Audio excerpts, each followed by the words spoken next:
Salut les magiciens, ici Totoru et bienvenue dans cette deuxième ronde du weekly du Viz qui verra s'affronter Hidetsugu et Kairi contre Yoshimaru et Brustarl. Allez, c'est parti. Les deux joueurs étant tellement pressés de commencer qu'ils n'ont même pas attendu que j'allume la caméra, donc on a la partie qui débute au 4ème tour à peu près, sur un board où il y a un Hidetsugu et Kairi qui est lancé, qui vient de résoudre. On voit qu'il y a une Virtue qui a déjà été lancée, donc qui est à l'aventure. Et a priori on a un Yoshimaru qui est on board, ou une bestiole en tout cas, non c'est pas un Yoshi a priori. Du coup, Hidetsugu est flippé et c'est un World Spheres qui est révélé. Diego va donc pouvoir prendre le tour de François. Et c'est pas comme Emrakul, pour le coup, on ne rend pas le tour adverse. On ne rend pas un tour supplémentaire. Donc, il y a un Belfustrix qui est lancé. Diego prend le tour de Pompon. Et il y a une Adeline, on voit également un Embercleave, me semble-t-il. Donc, le but c'est d'essayer de jouer pire qu'un débutant.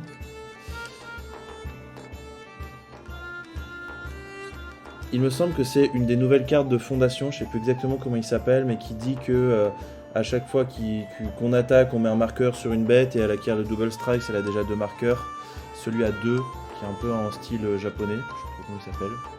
Donc là, directement phase d'attaque, Diego reprend son tour, il joue une Virtue, et c'est déjà la fin de cette partie expéditive, donc on n'aura pas eu l'occasion d'y voir grand chose, mais je me suis dit que c'était quand même mieux pour le contexte de remettre un petit peu la fin de la première partie pour expliquer.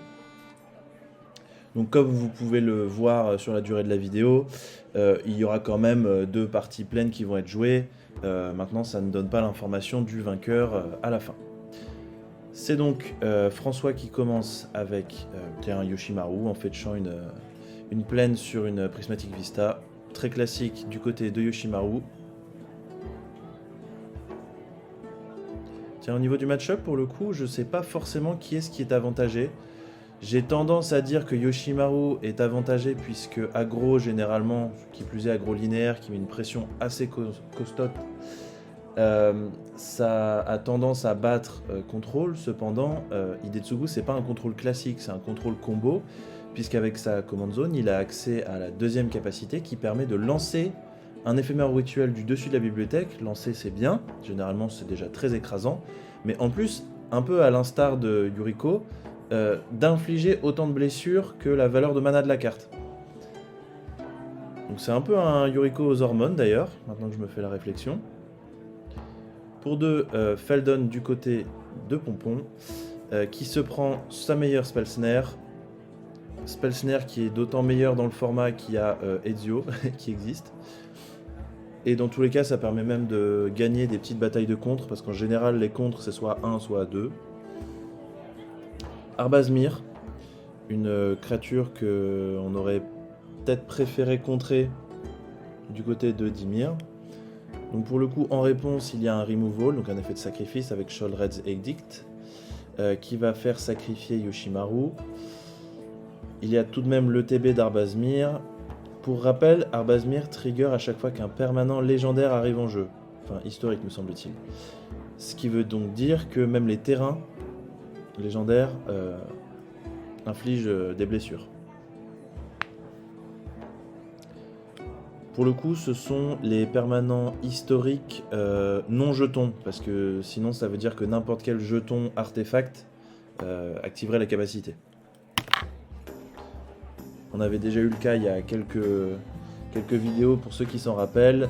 Par exemple, la capacité de Mabel sous Arbaz n'inflige que une blessure et pas 2, même si elle met 2 permanents légendaires, étant donné qu'il y en a un qui est un jeton d'artefact de Crack Flame, me semble-t-il. Entre les deux, on a Diego qui a joué un terrain, qui est donc Mystic Sanctuary, qui lui permet de remonter son removal du dessus de la bibliothèque. Ça va permettre de faire place nette. Là, en fait, Arbazmir, il est déjà en état de mort cérébrale. Maintenant, c'est à Diego de nous dire si jamais il veut faire le removal avant que le Qatar Commando résolve, après avoir passé son tour du coup. Quoi qu'il en soit, a priori, il est ok avec le fait de laisser le choix à François.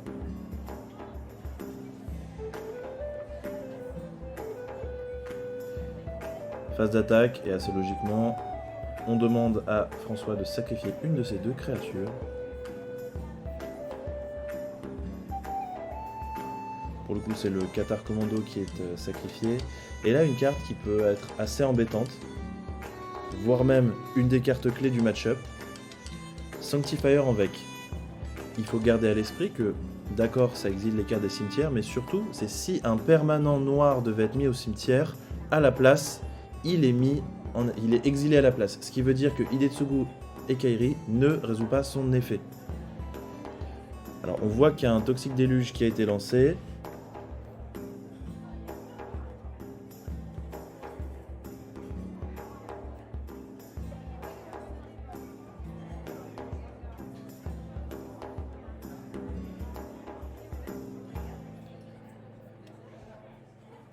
Il y a donc eu un Dark Ritual qui a permis de lancer un Hidetsugu Ekairi pour résoudre quand même un big turn.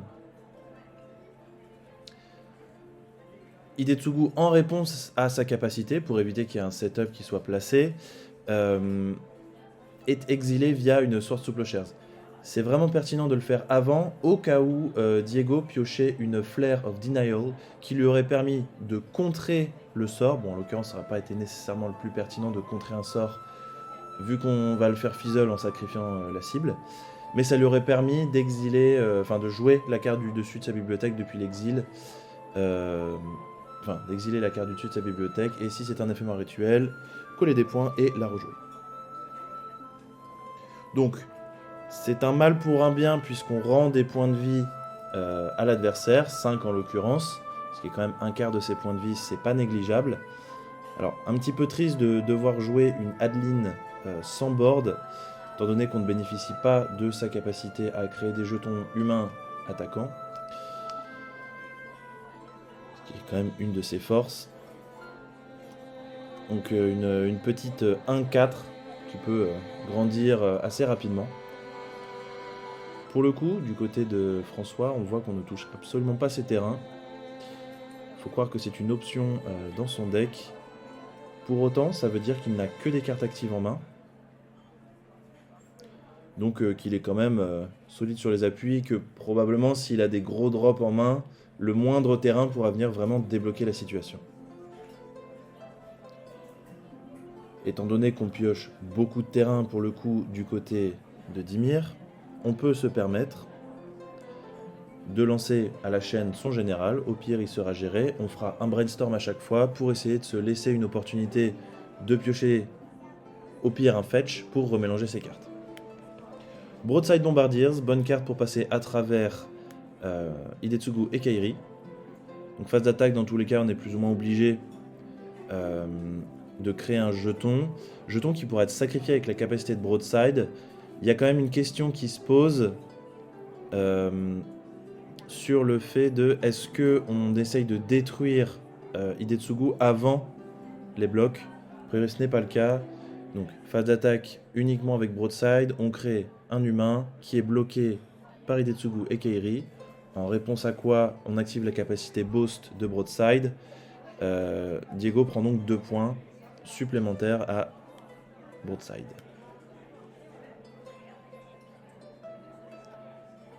Il y a un choix de ne pas activer le castle à l'entretien pour faire un regard 2. Et ça y est, on enclenche la marche avant. Phase d'attaque pour 5. Mine de rien, c'est une cloque en 4 tours. Je ne vois pas s'il y a un sac-land parmi la mana base de Dimir on board. Ce qui pourrait quand même signifier là que Dimir a soit une bonne carte au-dessus, soit au moins une capacité qui va lui permettre de sacrifier son général pour essayer de gratter une vengeance selon Sorin qui inflige 17. Rien que ça. Il faut garder à l'esprit qu'à partir du moment où on est à 17, on est à portée de létale de Kairi et Hidetsugu. Ce qui est non négligeable, hein, parce qu'on parle des Dio, mais HNK, ça met aussi la pression. Bref, on a une cryptique commande qui est lancée pour prévenir la phase d'attaque du côté de François, qui continue avec une flash qui va être vraiment embêtante, notamment parce que Diego n'a pas beaucoup de points de vie. On continue d'enclencher la marche avant, on se dit sur un malentendu, ça peut passer, oublie que tu n'as aucune chance.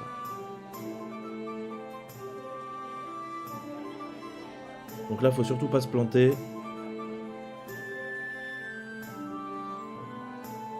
Je sais pas s'il y a un Sackland, j'arrive pas à le voir, c'est ça qui est dommage. Si, a priori il y en a un. Donc on sacrifie Hidetsugu. Donc, waouh, spoiler, on lance Cryptic Command qui était au-dessus. On engage, soit en bounce impermanent pour essayer d'empêcher Flash d'être rejoué, je suis pas sûr que ce soit pertinent, soit on pioche une carte. Là l'idée c'est vraiment de temporiser, d'essayer de revenir dans cette partie, sachant que Broadside propose quand même une cloque assez conséquente.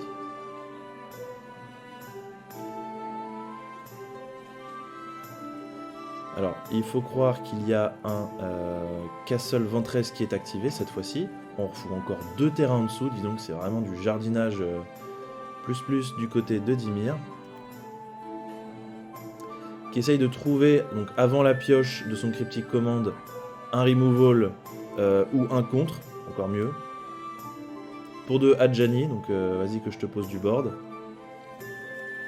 Étant donné que Broadside a attaqué, on peut même sacrifier le jeton pour infliger 2 points à l'adversaire, flipper le Adjani, reposer, et si c'est pas létal, on n'est pas bien loin en tout cas.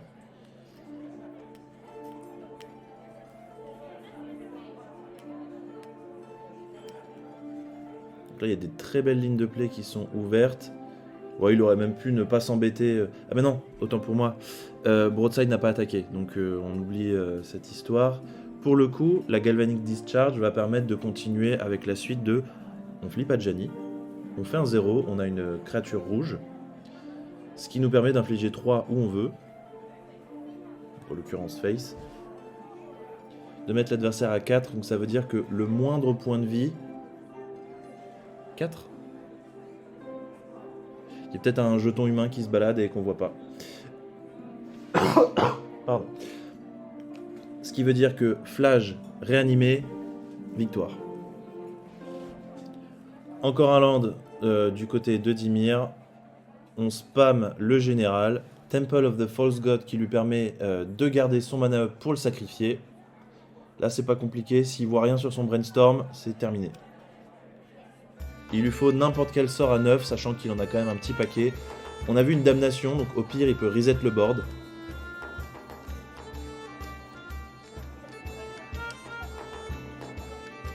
Sachant que le terrain, a priori, c'est l'Azotep Quarry, il peut éventuellement réanimer une créature de son cimetière en tant que 4-4. Donc potentiellement Hidetsugu et Kairi.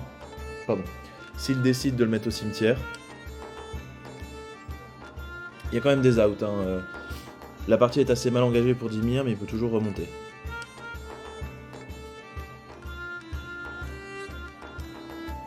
Donc a priori, il y a une damnation au-dessus, parce que je crois pas avoir vu mieux que ça dans la main. Vas-y, je t'attends, il n'y a pas de problème. Donc là, je pense qu'il faut commencer par phase d'attaque. On voit comment l'adversaire bouge.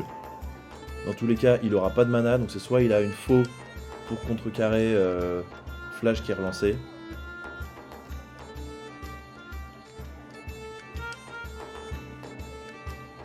Sachant que Diego aurait pu, en réponse au 0, donc au final c'est Pompon qui gagne. Diego a quand même salement jardiné. Il aurait quand même pu, en réponse au 0 d'Adjani, sacrifier son Hidetsugu, flasher une damnation. Pour raser le board, il n'y a pas la créature rouge, donc il n'y avait que le chat. Pour finir sur la réflexion.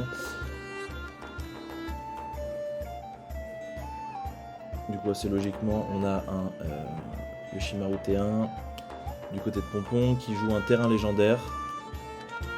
et une Stoneforge Mystique qui va se prendre une Remand. Le but c'est de temporiser dans les premiers tours, d'arriver au mid-late game. Entre le tour 4 et le tour 8, c'est vraiment le rythme de croisière d'Hidetsugu, où on peut cheater des gros spells et à défaut les hardcast. Hard d'évidence, ça va permettre de temporiser assez fort. Midrange et tempo, c'est vraiment les deux archétypes qui sont le plus poussés actuellement. On le voit vraiment dans une petite analyse du metagame assez rapide. Si on regarde dans le top 10, il y en a genre au moins 3 ou 4, voire 5 si on prend vraiment midrange et tempo. Je pense que je reviendrai sur le détail des archétypes dans le prochain hebdo du DC qui sortira bientôt. Le samedi, si c'est pas ce samedi-là, c'est le samedi de la semaine prochaine. Talia, qui aurait pu être une carte assez embêtante, étant donné que ça fait arriver en jeu engagé à la fois les créatures, mais également les terrains non base. Pour le coup, le deck de Diego en joue pas mal, mais c'est vrai que c'est assez embêtant, notamment les Sackland, qui arriveraient engagés. En l'occurrence, Virtue, qui continue de faire un taf assez conséquent. Le seul défaut, bien évidemment, c'est que c'est un rituel, pour son côté aventure, et qu'il faut attendre un tour, mais enfin, ça reste quand même un bon carton qui fait du 2 pour 1. Et la petite ligne de texte qui nous fait gagner 2 points de vie et non pas les perdre, c'est vraiment ce qui fait la différence dans un format qui se veut vraiment orienté justement tempo et midrange. J'arrête de radoter à ce sujet-là. Je reviendrai plus en détail dessus ultérieurement. Donc là, les 2 joueurs sont à 20, ça se passe à merveille du côté de Dimir, sans compter une petite Urza's Saga discrètement jouée du côté de Pompon, qui va permettre, qui plus est avec la Shadow Spear, de poser 2 jetons. Et généralement, Urza's Saga, c'est une carte qui a tendance à embêter Control parce que ce sont des capacités qui rentrent en pile. Ce qui est beaucoup plus dur à contrecarrer qu'un sort. Et ça pose mine de rien des créatures qui vont en l'occurrence être 4-4 ou 5-5. Ce qui passe typiquement au-dessus du crabe qui est 3-3, qui va quand même temporiser un tour. Donc là en fin de tour de Diego, on fetch pour pouvoir activer justement l'Urza's Saga.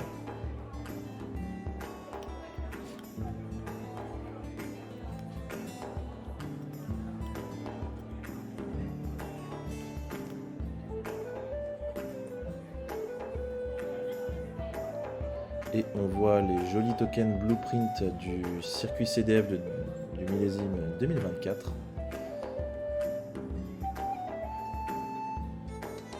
Alors là, il y a un choix du côté de François.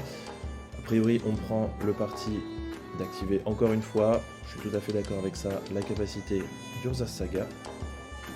Là, la question va se poser. Il me semble qu'il joue Shadow Spear et Skullclamp. Et peut-être Bomat Courir. Je suis vraiment pas sûr pour le Bomat. Je crois bien qu'il a 2 ou 3 cibles. Il me semble pas qu'il joue Ghost Vacuum. Je crois pas que ce soit joué dans Yushi. A voir cependant avec la recrudescence de decks qui jouent avec le cimetière. Alors pour le coup, c'est un peu contre-intuitif. Il y a moins de Slime Foot, étant donné qu'Aminatou midrange mieux que Slime Foot, ce qui est quand même un peu aberrant. Mais pour le coup, justement, il y a une recrudescence de Ré-Aminatou par rapport à Aminatou Blink, typiquement, qui fait que les stratégies cimetières sont quand même assez représentées dans le format.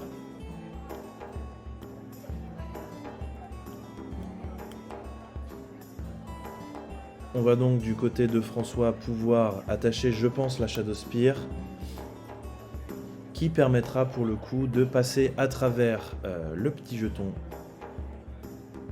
de crabe, étant donné que la créature sera 4-5. 5-5.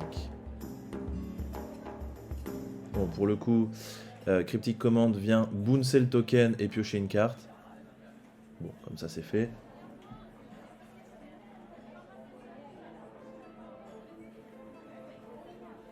Messe noire dans général, a priori. Enfin, messe noire pour sûr.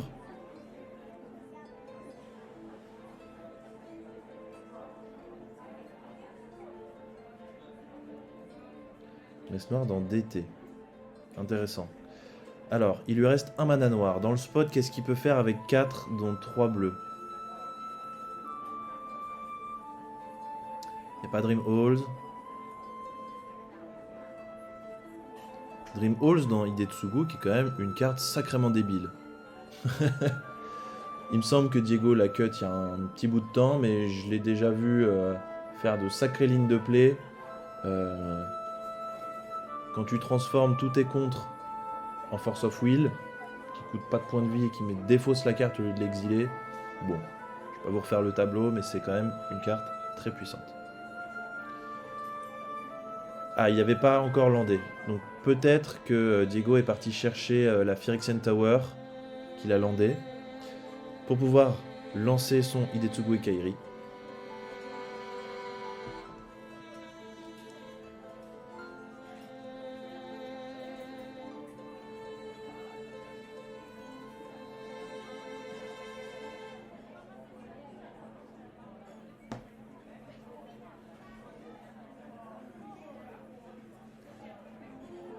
Pendant qu'on est sous le sunlight des tropiques du côté de Pompon. Alors, en l'occurrence, les parties ont été enregistrées il y a à peu près un mois. Donc c'était avant que je fasse des réglages au niveau de la luminosité.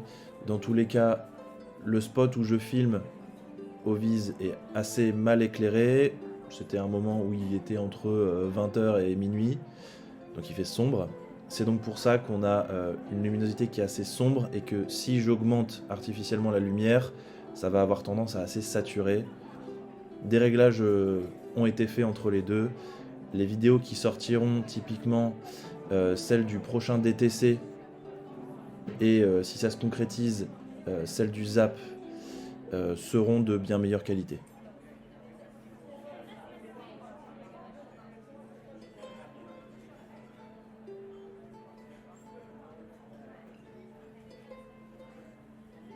Du coup, on continue de faire une salade d'équipement sur ces constructs. On adore les boulons du côté de Pompon. Mais ça, mine de rien, a l'air de quand même faire des trucs. Surtout si on peut se permettre d'aller chercher une Embercleave avec Stoneforge Mystique. Soit Embercleave, soit Priwar Formalware.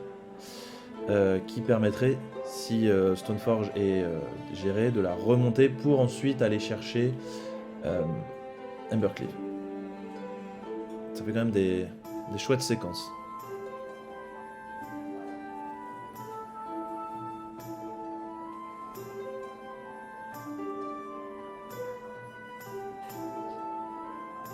Alors je sais pas si vous entendez la petite ASMR feu de bois en fond.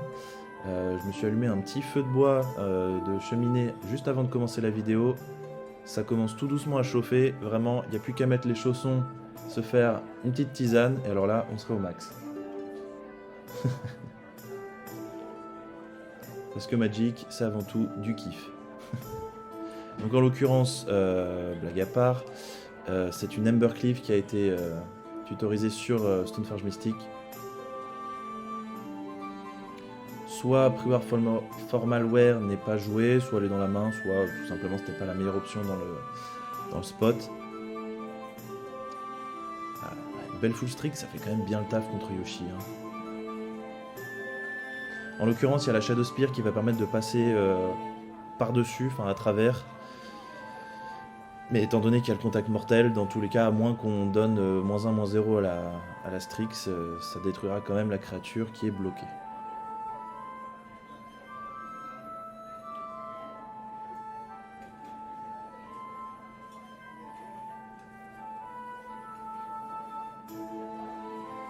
Alors qu'est-ce qu'on lance ou qu'on essaye de résoudre? C'est un équipe... alors non, on réfléchit un petit peu avant. Je pense que dans tous les cas, il va y avoir une grosse phase d'attaque à coup d'Embercleave, mais qu'on a 4 mana en face du côté de Dimir, Magus of the Moon. Alors ça, c'est très pertinent, non pas parce que l'adversaire a genre 5 basiques, mais surtout parce qu'il me semble qu'il n'a pas de noir. Si c'est le cas, ça lui retire aussi son land utilitaire qui est sacrément pertinent avec sa commande zone, à savoir Phyrexian Tower. Bon, bien évidemment, sur ce spot, il faut bouger. Je te joue une... comment s'appelle-t-elle ? Loose Focus, marqué à l'écran, je suis bête. Loose Focus Replicate une fois. Ce qui fait donc que tu contres... à moins que tu payes 2 et 2.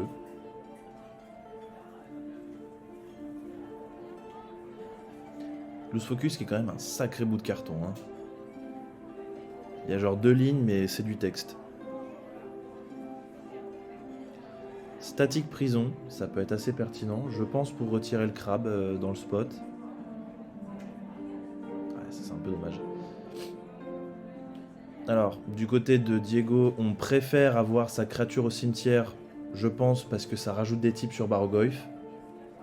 Et accessoirement parce que ça fait 2 mana. Oui, non, c'est logique. Ça fait 2 mana, donc ça permet de lancer un Long Goodbye qui va chercher à détruire la Construct. Mais la Construct, elle a plus de 3 de force par contre. Ah non, c'est la valeur de mana. Oula, dis donc. Compliqué. Effectivement, donc la Construct est détruite.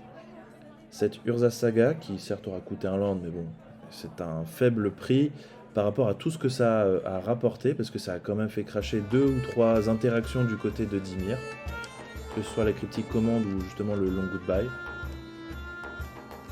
Bon bah du coup, on active Embercleave, enfin on active, pardon, Stoneforge Mystic pour flasher une Embercleave.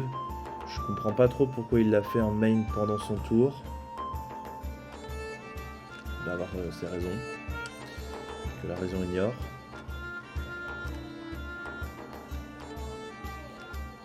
Je pense que j'aurais quand même gardé mes 2 mana up pour bluffer un Samwise ou quelque chose dans le genre, ou une Felia, encore mieux. Felia avec Stoneforge, c'est pas dégueu. Bon, après, il me semble que les 3 ou 4 équipements dans le deck sont en jeu, donc... Ah, du coup, du côté de Dimir, on relance Hidetsugu et Kairi, sauf que, petit détail qui tue, on a le Sackland qui est engagé. Donc on peut pas faire sauter Hidetsugu on spot.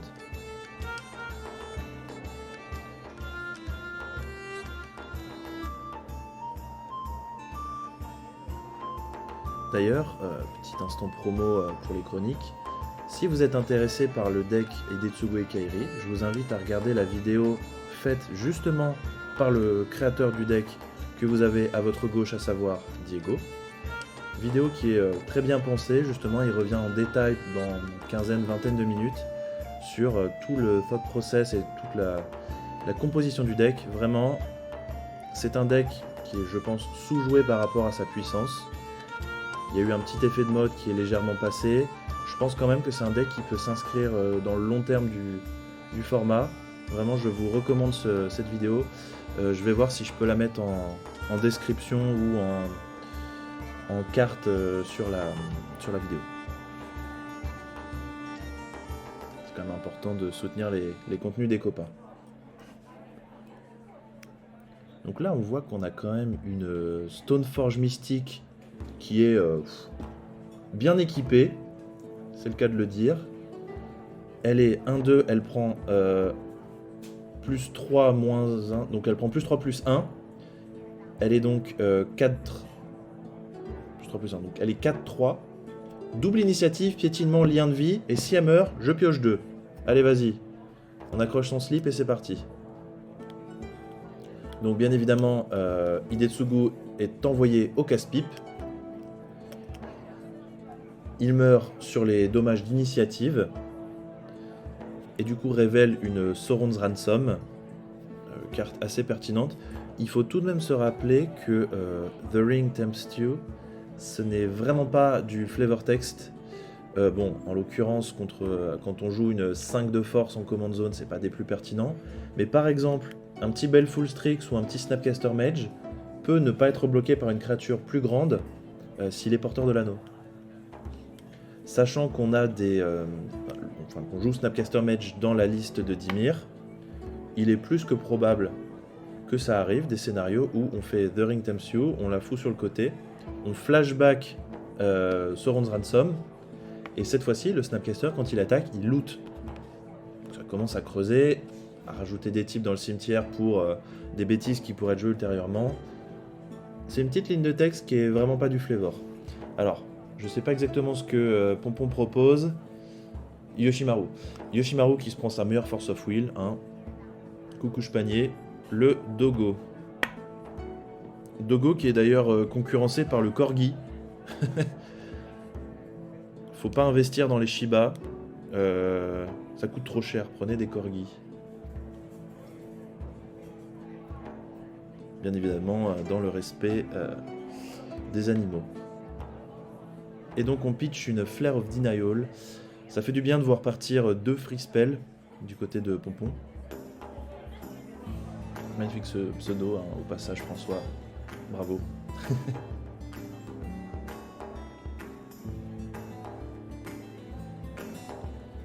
Talisman of Dominance, intéressant. Je sais plus combien de Penland il joue. Je crois qu'il joue de Caillou. Il doit jouer Signet. Peut-être le Arcane Signet, peut-être le Signet d'Ymir et du coup le Talisman. Je crois qu'il doit en jouer 3 statistiquement. Ça lui permet aussi d'avoir des mana colorless si jamais il veut hardcast son Eldrazi, je sais plus trop quoi, à 11 là. Ah, c'est dommage. Sheoldred's Edict qui met fin à la bien équipée Stoneforge Mystique. Pour le coup, ça fait piocher 2, c'est toujours ça de prix. Ça redonne du gaz. Adjani qui est proposé, qui se prend son meilleur Wash Away. Voyons voir si Pompon a un follow-up. Magistrat de Dranit. Alors ça, c'est une carte. Bon, alors pour le coup, elle a 3 d'endurance, genre 2 de mana value, donc ça se prend tous les removals du monde. Mais c'est une carte qui a tendance, si elle est bien gérée, enfin bien protégée, à casser la gueule à Kairi et Detsugu.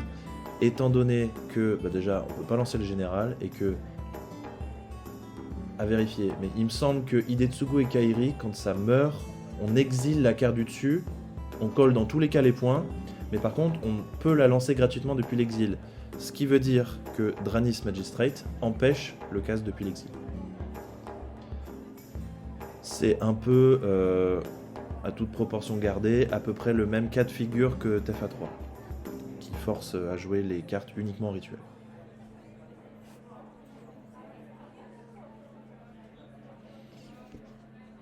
En tout cas, on a des belles bagarres.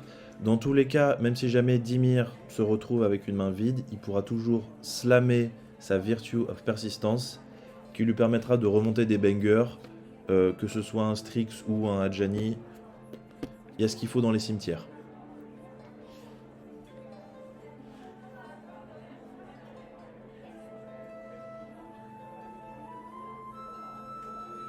Fetch du côté de Diego. Je ne vois pas le Surveillant. Peut-être que ça peut être pertinent d'aller le chercher, sachant qu'il y a déjà 7 mana avec le caillou. Peut-être un basique noir qu'il est allé chercher. Il a vu Magus. Donc effectivement, il y a un Magus au cimetière d'ailleurs. Même si je suis pas sûr que ce soit la meilleure cible à remonter sur Virtue. Alors pour 7... J'ai pas vu ce qu'il a défaussé. Ah, je crois que c'est Nécrotic X. Un bail comme ça. Non, j'ai pas tout suivi.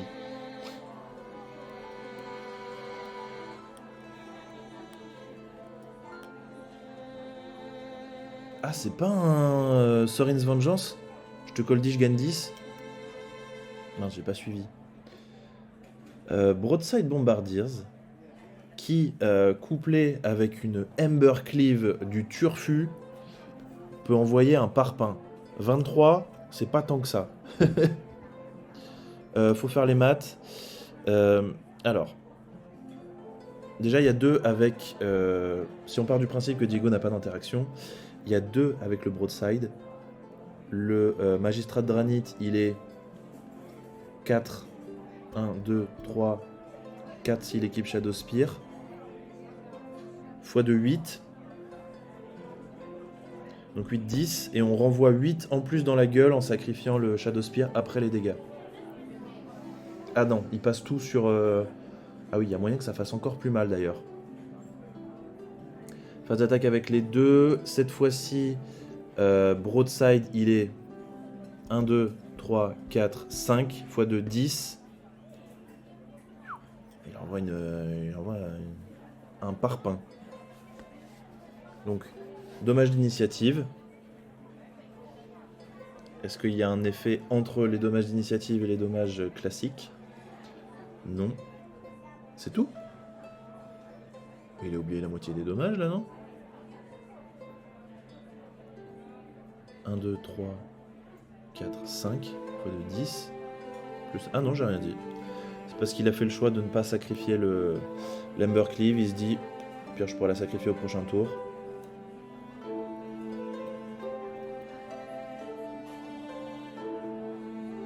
Subtlety, un peu fatigué.